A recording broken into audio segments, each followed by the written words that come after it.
everyone. Thank you so much for joining another College Talk. And so this time we're going to be talking with someone from Texas State University. I am a Texas girl, born and raised in Houston, Texas, in fact. So I am very excited to support and show a lot of the schools that are in the state. So Texas State is first, and I have with me a lovely student that has been attending this school and is actually currently going to be a senior this year at the school. So I'm going to have her go ahead and introduce herself, and then we will start with our talk. So thank you so much for your time, and I'll have you introduce yourself to my audience. Hi, everybody. My name is Dani Lambert, and I'm currently attending Texas State University as my major is a Bachelor of Science in Health Information Management, and I can't wait to help you guys learn more about my profession. Yes, and thank you so much for your time again. And as everyone knows that has been watching my show that I recently started, my first question is always, how did you learn about health IT? So let's go ahead and start there. I actually learned about health IT by accident. I was going through the different majors that Texas State University had, and I came across health information management. While reading the description, it was a part of two things I love the most, and I just said, this is for me. Got you. Now, were you always thinking of going into health informatics, or were you pursuing something prior to that? Like, what is your story there? I was actually in nursing at first, but I didn't really think it was for me. I was like, there's some things I could do, but then there's some things I don't know if I could do, you know, like watching all that blood come out. But I kept looking and I found that, and I was like, wow, you know, like I did a customer representative job and you have to communicate with people. And I'm like, okay, I was pretty good at that. And I worked at a lab for a little while, and it does have some aspects in there, some similar terminologies. So I was like, I think I can do this. Awesome, awesome. And for those that want to or are considering this school, what was the application process like for you to gain admission into the school? From what I remember, there was no application fee.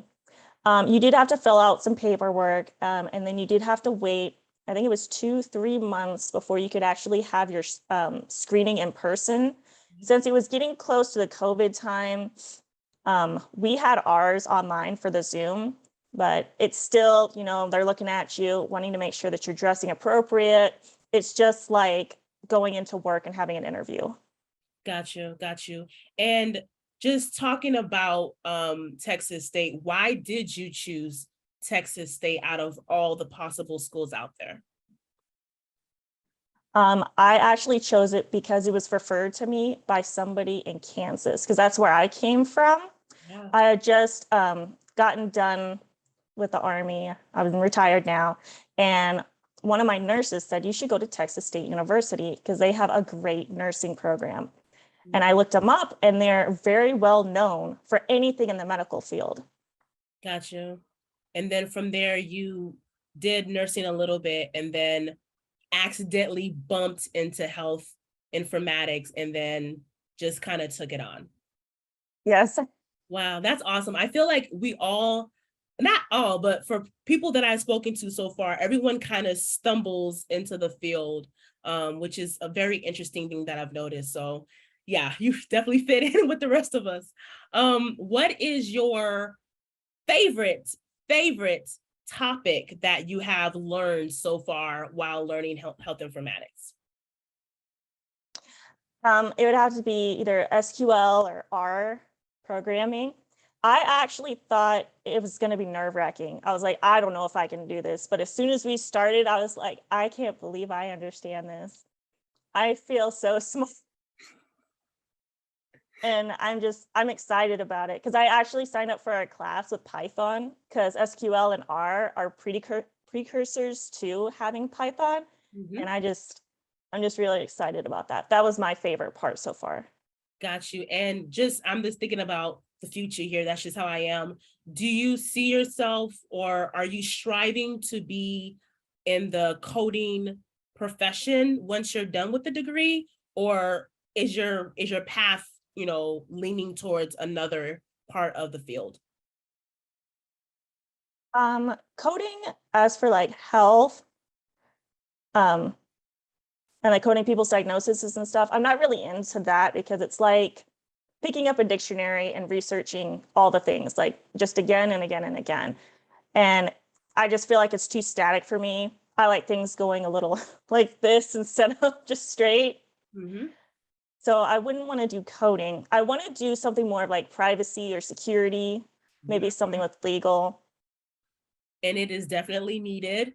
As everyone who's watching probably knows, HIPAA is the center of what we do. So we need more people like you out there that's going to be contributing. So that's amazing. What is because there's always a good and a bad to everything. So what is your least favorite topic so far? I know, just in the program itself. I guess my least favorite would be coding. Another one I could discuss was project management, just because, there's always some people that they're really go-getters, and then there's some that aren't. And like some of our groups can be pretty big, like 6 or 7 people. So it was a little complicated there for a second. Gotcha. So let's talk about professors. That is a very important aspect of education. Your teachers will motivate you to be successful, or you can have bad professors that don't really care and just want to get out of it. So how are the professors at Texas State University? All the professors I've encountered throughout Texas State University have been immaculate, just professional. They always want you to succeed. Personally, if you're talking about HIM professors, they're very knowledgeable and like they're experts in their field. Like we have one professor that used to work at a nuclear plant, another one that changed like the rules of HIM. Like she completely restructured a whole hospital.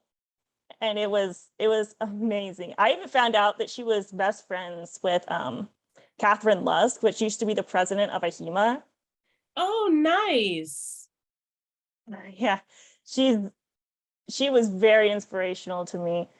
I hope that in the future I get to talk to her more. Nice.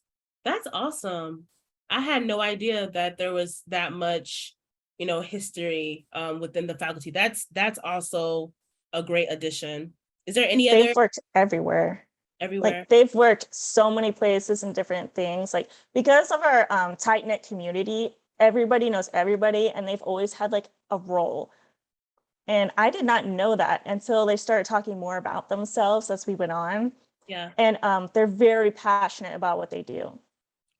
Like very passionate. I remember I was having a tough time one time, and I came up to my professor. She's like, "Breathe, it's okay. We're gonna get through this. Just keep working at it. Try this." And it worked. I was so relieved to know that my professors are on my side. Like it's not just like, "Oh, you don't get it, bye." They were amazing, and they always update like, "Hey, how is this going? Did you actually find this answer?" Yeah, that's important. That's a nice touch. Like that's something that's priceless that people won't really know until they enter a school. So to hear that from you currently going there, that's encouraging for sure. All right, and can you tell me, and this is, I know every school is different, but so far, what has been a assignment or a project that kind of sticks out in your mind? Like, yeah, like I really enjoyed doing that assignment. I really learned a lot. There was a couple of assignments that we did in Microsoft project that I really liked. It was definitely interesting. I had never seen something like that before. I never even thought about opening it up. You see it over there and you're like, I don't need that. But I was definitely interested in it because you can make all kinds of different graphs, and it's just like you get all this information and like you just copy paste and you can do all this stuff with it instead of hand doing it, which could take you like 3 hours instead of like 10 minutes. And I was like, wow, my life just got so much easier. Right. Exactly. So with all these classes, good and bad, what are the educational resources that are available to you as a student to help support you for success? Educational resources like start off like right from the bat. They encourage you very much to go with a HEMA or HIMS to sign up. You can either do a free I think it's like a free 1-year trial Okay. that's offered to students of Texas State University, or you can just sign up. It's like $35, for a student that way too. You could do either or, but it gives you so many resources. Like when they say find articles that need to be peer reviewed, there are so many on there that you could choose from, especially from the book of knowledge. You want to go there, or the journal of HEMA, you want to go there. It just gives you so many resources. You can even sign up for their emails. Like I have some, and they give me all kinds of different feedback and stuff that's going on. Like, oh, this is happening, or this is happening. You're keeping up to date with the times. Got you. Got you. And how big is the HIM community at your school? Is it, like once you get to that point where you're now in the program, about how many students would you say are actually completing that degree? I would say about 40 or 50 students are actually completing the degree. Because of COVID, it did go down a little bit. Currently, we had 9 students in our face-to-face class, and then about 40, 50 students online. But usually it's about 30, 40 students in the class, and then 40, 50 students online.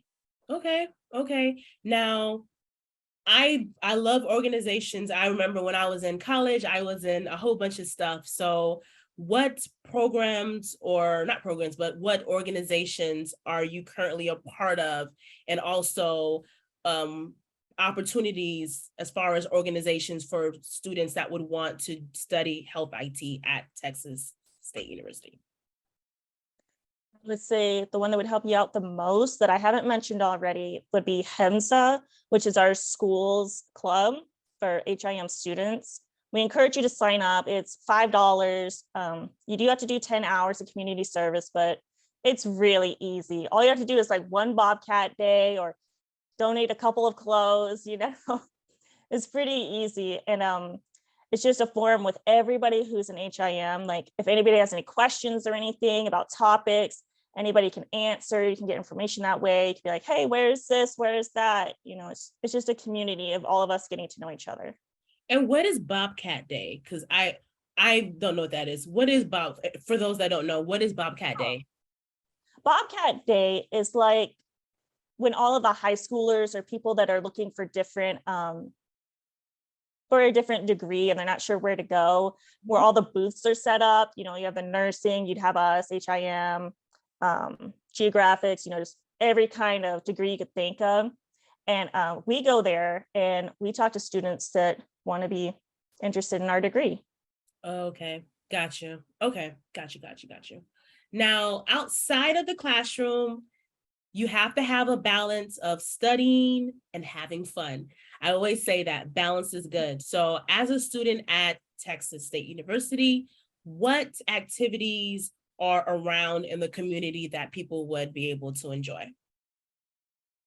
There's a lot of different things that you can do. I'll just name a few that I found.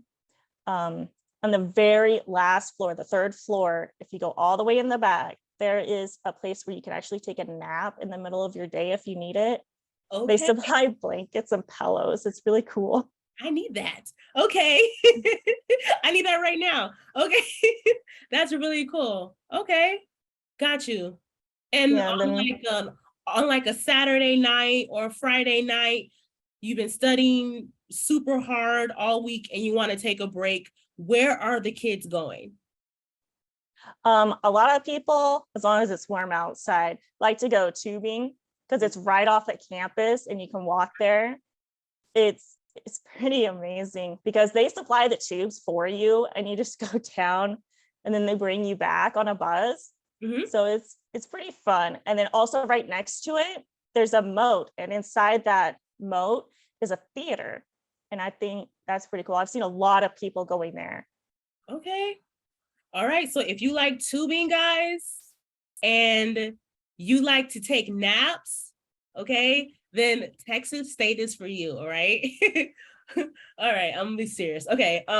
So as far as courses is concerned, is it online courses only? Is it in person? Is it a mix of both? At Texas State University, you can choose to either be an online student or a face-to-face student.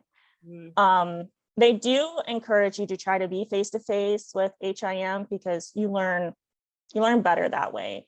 Like you get more information. You don't have to wait like a day or two to get, answered questions. There are 2 or 3 classes that are in the summer that you have to take, depending on, which 2 or 3 they give you. Those will be online. Okay. Got you. Now, what advice do you have for the person that's watching this video right now that is considering transferring to Texas State for school, or maybe they're doing another major and they're thinking about transitioning into this degree program? What advice would you have for them? Okay. Well, first off, Texas State University is a great school. I've attended 2 other schools previous to this, and they really want you to learn. They really want you, to get the grades. Like I've very seldom found somebody who's failed a class.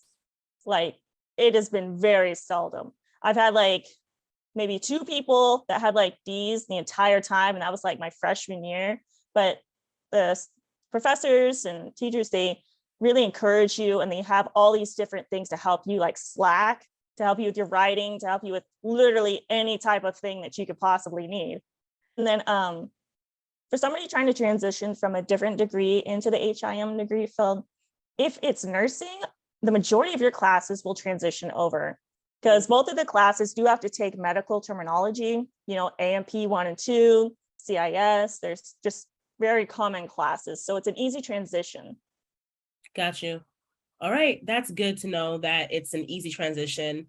And this is a question that people, think about. What are your thoughts on the tuition at the school? Do you think that it is decent compared to the state, or is it a little bit more expensive, just since you've attended other schools before?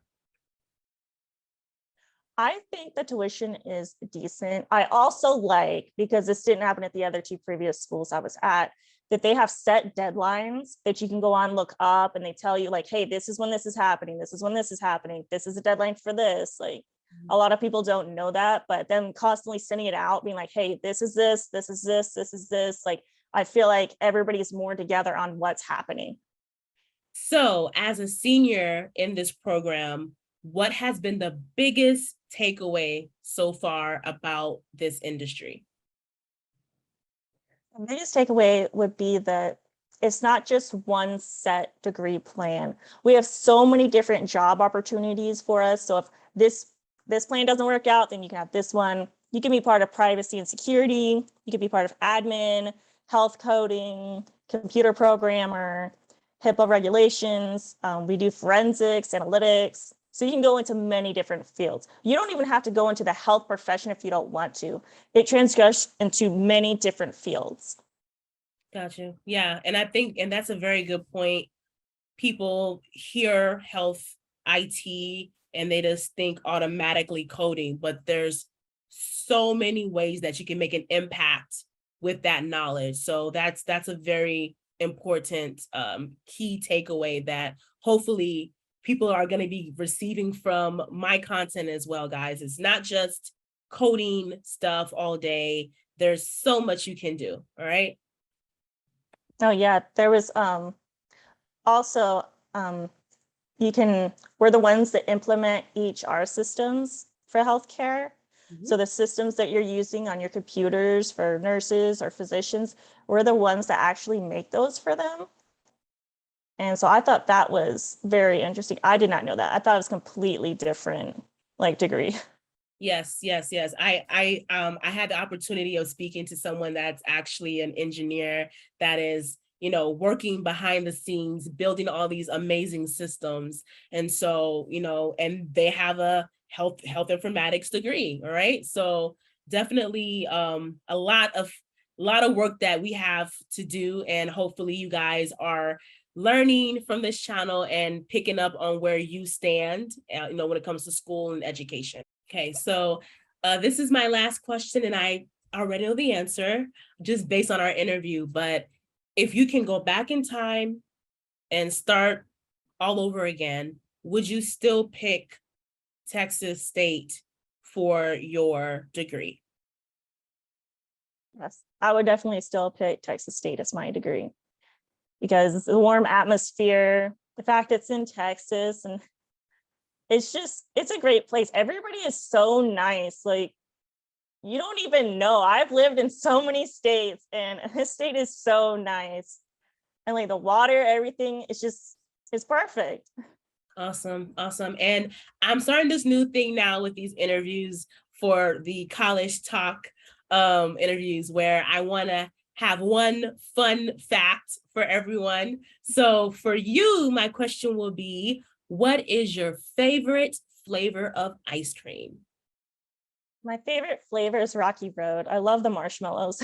Yes, yes, yes, I love marshmallows for sure. Mine is vanilla, or actually cookies and cream for me. But yes, yes, Rocky Road is definitely good as well. So thank you for your time. Before we close, if anyone has any questions for you, how can they reach out to you to learn more about, Texas State? If anybody has any questions for me, I would prefer them to use my Texas State email, which is D as in dog, A as in apple, B as in boy, 298 at texasstate.edu. Got you. And I will also, for guys that are watching here, I will also go ahead and put it in the description below if you do want to talk to her about anything. And I will also put Texas State University's web information as well in the description below so that you're able to see more information. Is there like a website or something for the HIMSA group that you mentioned, or the Bobcats, or anything else that you would want me to put below for them, or just stop it there? Well, the HEMSAT group, it's only available to those that are already in the HIM field, which, Gotcha. trust me, everybody will let you know. We have a committee that goes around and they say, hey, you need to get in this. So you won't miss it. It will be right there. Awesome, awesome. Well, I want to thank you for your time. I had the opportunity of meeting some of the faculty from the HIM Texas State University, and they were all amazing people, very sweet, very welcoming, very knowledgeable. So I can say that this is a very good school. I've heard and seen their work. So if you are considering a school, this is another option for you, Texas State University. Thank you, Dani, for your time, and I will see you guys on the next College Talk. Bye.